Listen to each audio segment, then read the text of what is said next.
Semua amal itu akan diikat dengan niatnya. Dengan niat itulah diberikan oleh Allah dua hal. Satu, berpahala atau tidak. Jadi investasi akhirat atau tidak.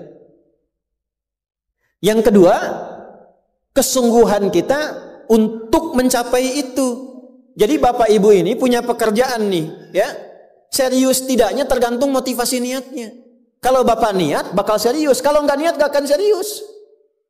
Anda jadi tentara nih. Kalau niat betul jadi tentara, akan sungguh-sungguh. Kalau nggak niat, ya biasa-biasa saja. Ada tugas kerjakan, nggak ada santai.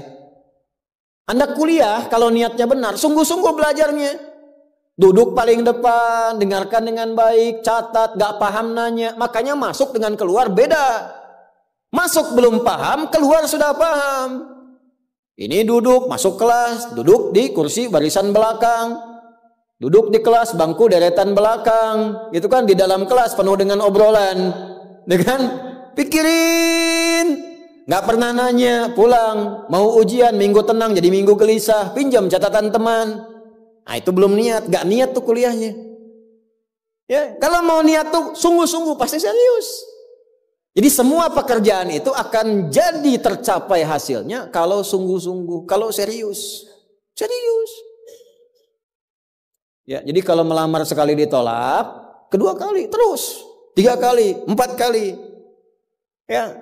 Kalau tidak ada di tempat itu, cari tempat lain. Ada seorang pemain biola tingkat tinggi, itu biolanya saja harganya puluhan miliar. Kalau sekali konser, itu tarifnya, tarif konser biola itu bisa di atas 1-2 miliar. Tiba-tiba dia coba iseng ngamen di pinggir jalan. Ya, jadi kalau kita di kereta di New York itu ada stasiun, di situ suka ada yang ngamen-ngamen itu. Iseng beliau ngamen, gak ada yang tahu kalau itu pemain biola termahal di dunia. Begitu memainkan musiknya, bagus musiknya, yang dikasih cuma recehan. Sekian sen, dapatnya berapa? Ya cuma sekian dolar, 4-5 dolar aja. Padahal ini kalau manggung tarifnya bisa 2 miliar. Tapi analisis komentarnya sangat luar biasa. Ternyata manusia itu, perhatikan, kalau ingin sukses harus pandai menempatkan diri. Dia dihargai murah itu karena di tempat yang memang tidak mengetahui siapa dia. Ketika dia menempatkan diri pada tempatnya, maka berharga nilainya di hadapan Allah. Jadi kalau Anda di satu tempat dianggap tidak bernilai, cari tempat lain. Mungkin di situ bukan tempat yang layak bagi Anda untuk menunjukkan siapa Anda. Tapi mesti serius. Itulah sebabnya ada sa'i. Apa itu sa'i? Ayo rali-rali kecil. Terus lari-lari besar apa? Maraton. Sa'i dari kata sa'a, artinya sungguh-sungguh, serius mencapai peluang, naik ke atas bukit untuk melihat dengan jernih ke rahmah. Ya, lihat dari sofa sampai marwah dengan sifat rahmah. Marwah itu puncak tertinggi yang ingin diraih. Maka gunakan dengan sa'i, sungguh-sungguh serius. Kalau lihat peluang kejar walaupun dengan berlari. Kalau nyampe nggak ketemu, balik lagi. Walaupun sampai bolak-balik. Pada akhirnya pasti ditemukan yang cocok dengan kita. Sungguh-sungguh. Nah ini Jadi kalau Anda ingin serius, ingin sukses, ya mencapai sesuatu apapun serius. Yang sekolah serius nih, ya perwira-perwira masuk mau sekolah serius, ya, jangan mengandalkan joki. Ayo serius supaya ilmunya benar, ya urutkan. Anda juga sama nih yang di kampus-kampus dan sebagainya tuh, ya kuliah yang betul.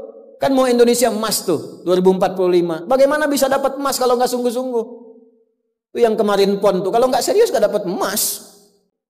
Nah yang kedua begini. Kalau cuman pakai yang pertama, yang belum beriman pun dapat itu. Terus faedahnya kita beriman apa? Ya, gini ya. Ini ada yang belum beriman, non muslim. Kerja serius. Anda sudah beriman, kerja serius juga, sama-sama serius. Dua-duanya sukses. Lalu manfaat imannya apa? Tuh. Ini untuk menjawab pertanyaan begini, Pak abdi teh muslim. Nah non muslim teh tiasa sukses kaya, abdi teh kaya. Saya sholat tapi nggak kaya-kaya. Nah itu pertanyaan yang salah. Supaya kaya itu penyebabnya bukan sholat, tapi serius, sungguh-sungguh. Kalau sungguh-sungguh kerja, sukses. Sungguh-sungguh belajar, sukses. Sholat itu, nah ini mendampingi kesuksesan dengan keberkahan. Kalau ingin berkah, sholat. Ingin nyaman, sholat. Sholat mendesain kesuksesan itu melahirkan falah, kebahagiaan yang mendamaikan. Makanya falah dalam bahasa Inggris definisinya success and happiness. Sukses dan bahagia. Balik ke sini, ke hadis tadi. Lalu apa manfaatnya di situ huruf ba itu? Niat itu apa? Merubah rutinitas menjadi ibadah. Ini yang mahal. Ini Pak, gini Pak ya. Bu. Ini apa Bu? Gelas. Isinya air. Fungsi air itu menghilangkan haus. Caranya minum. Tiap hari kita itu minum. Sesuatu yang dilakukan terus-menerus namanya rutin. Disifati jadi rutinitas. Minum itu rutinitas. Tidak minum bahaya buat ginjal. Minum kita. Tapi yang kedua begini, gimana caranya rutinitas itu jadi ibadah?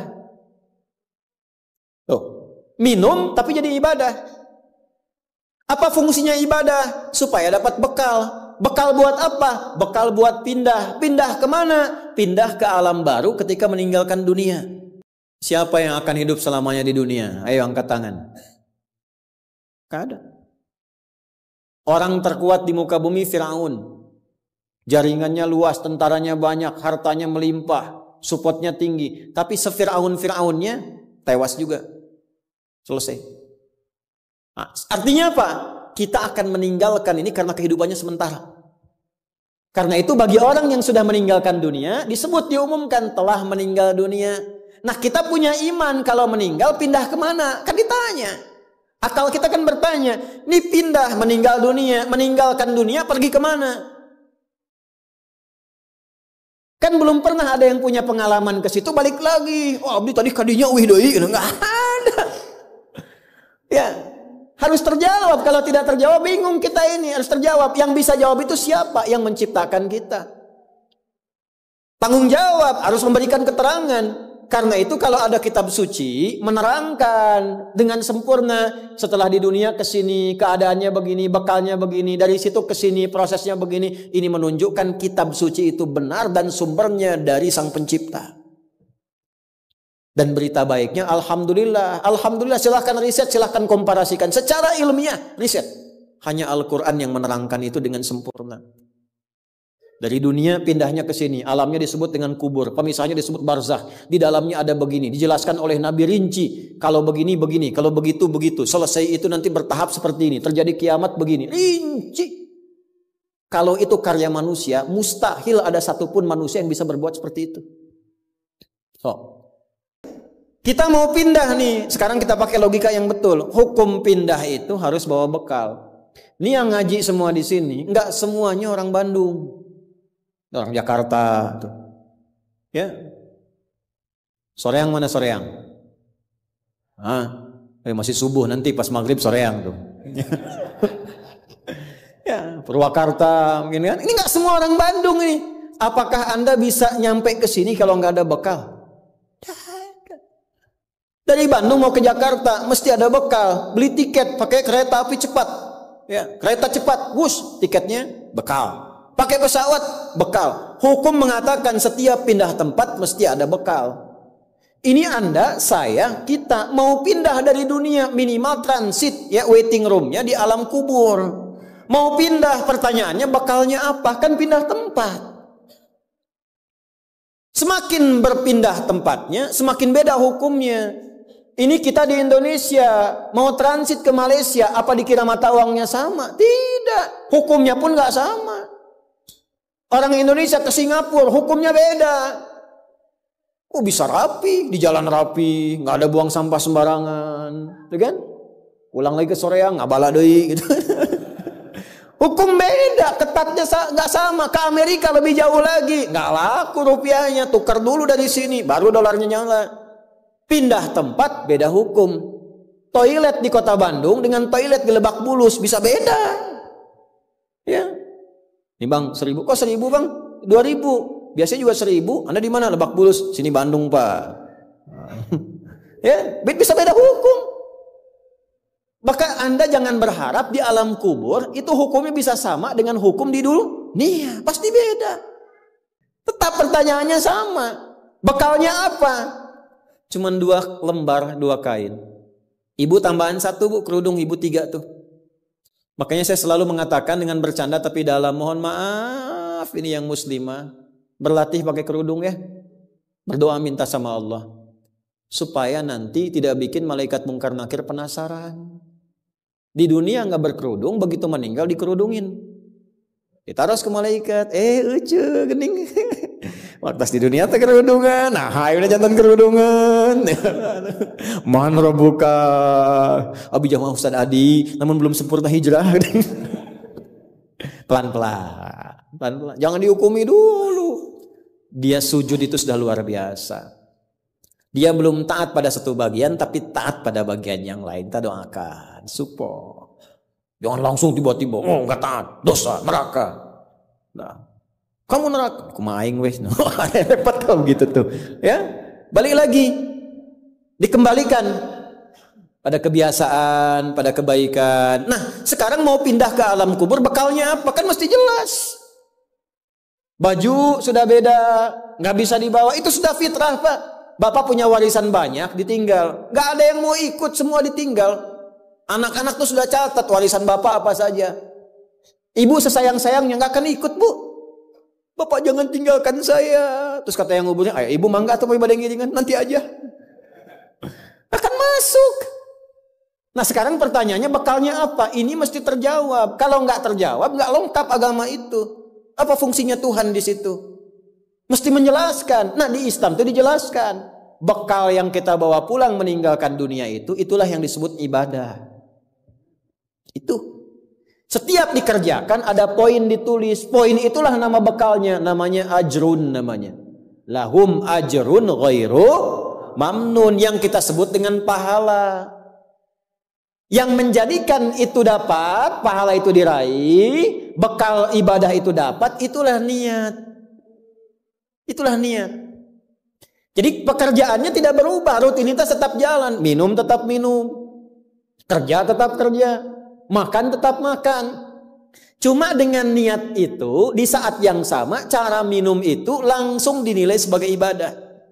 Perintah Allah, malaikat tulis. Ya, berapa tulisnya? Sesuai kadar keikhlasannya, minimal 10. Itulah perbuatan yang dianggap benar sehingga konsepnya dunianya sukses, minum juga, haus hilang, akhiratnya dapat pahala. Jadi dunianya sukses, akhirat sukses, disebut baik. Perbuatan baik yang dinilai sukses oleh Allah disebut hasanah namanya. Makanya kita berharap dunia jadi hasanah, akhirat dikonfirmasi hasanah itu jadi pahala.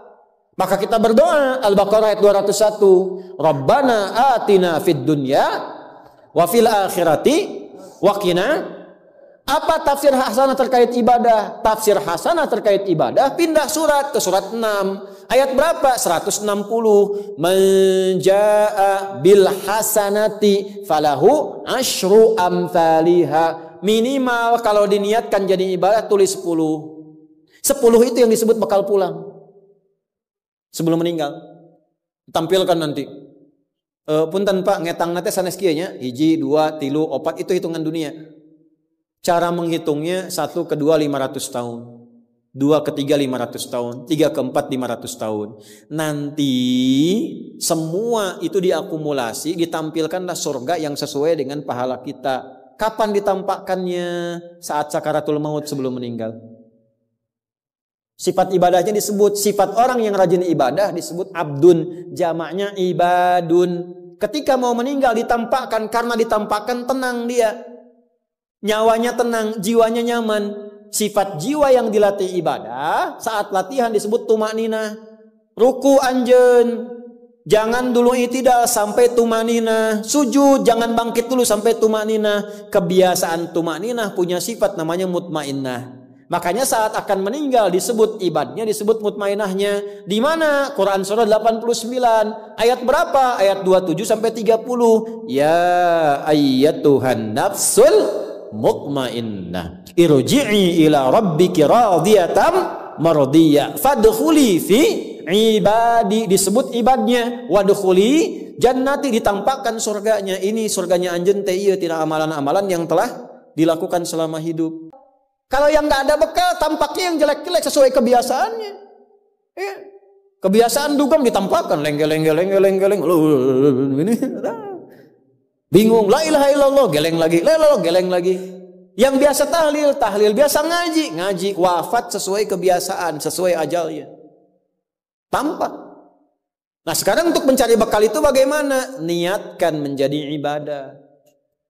Itu fungsinya itu mahal. Pembuktiannya setelah meninggal. Kalau bapak nggak percaya, ibu nggak percaya, dipertanyakan imannya. Silahkan saja nanti lihat setelah meninggal. Ya, cara merubahnya bagaimana? Nanti ada 3 bagian. Karena itu kata Imam Syafi'i, hadis ini sepertiga ilmu. Ilmu itu dipraktikkan lewat amal, makanya hurufnya sama. Ain, lam, mim saat belajar. Ain, mim, lam ditukar, lamnya ke belakang, mimnya ke tengah. Saat diamalkan hurufnya sama. Orang yang mengerjakan itu ain pakai alif, lam dan mim, alimun. Tempatnya alamun, tanda-tanda orang itu kenal Allah, maka dia pakai ilmu. Ilmunya dia amalkan, hurufnya sama semua. Ilmun, amalun, alimun, alamun. Allah disebutnya apa? Rabbil alamin, jama alhamdulillahi rabbil alamin. Jadi kalau kita pakai ilmu, gunakan. Begitu digunakan, tuliskan pahalanya. Kata Imam Syafi'i, hadis ini sepertiga ilmu. Karena ilmu itu ada 3. Ilmu tentang lisan, ilmu tentang perilaku tubuh bagian luar, ilmu tentang hati. Semua perilaku kita bergantung 3 hal tadi. Contoh lisan. Panitia, kalau ada teh manis bagus banget itu. Enggak, ini contoh, bukan minta. Enggak, ini saya sudah ada minuman, enggak usah bikin teh manis. Contoh aja, contoh, ya. Kalau ada teh manis bagus banget itu. Itu lisan. Begitu lisan keluar, panitia langsung mikir, aduh, enggak dibikin tadi katanya. Maka coba di belakang dibikin, walaupun ustadznya bilang contoh, langsung bikin misal contoh gitu kan. Itu lisan. Kerjakan, siap kerjakan, komando, jalan, lisan. Jadi perilaku kita kadang bergantung lisan. Makanya ada ayat dan hadis tentang lisan. Hati-hati. Kepleset lisan lebih parah dibanding kepleset kaki. Bapak kepleset kaki bisa diluruskan lagi. Kepleset lisan lama Pak. Prajurit keluar dari sini, keluar. Caci maki tuh panglima tuh. Jangan dipotong videonya ya. Contoh ini mah, contoh. Kepleset lisannya, selesai karirnya. Kepleset kakinya, masih bisa berjalan. Maka lisan tuh ada hukumnya sepertiga bagian hidup kita. Kedua nih, ujung kepala sampai ujung kaki, tangan bergerak, kaki melangkah. Hati-hati. Itu semua ditentukan oleh apa? Nih kolbu, amalan hati. Bapak tahu dari mana kalau orang yang senyum itu senang pada Bapak? Bagaimana taunya? Boleh jadi dia iri hati, di hatinya itu ada sesuatu. Nah, karena manusia bertindak dari 3 bagian ini, maka Imam Syafi'i mengatakan, inilah hadis sepertiga ilmu. Kalau paham hadis ini, sepertiga kehidupan kita tuh hatam. Kuncinya apa? Niatkan semua hal itu menjadi bagian ibadah, maka pekerjaannya berkah, akhiratnya dapat.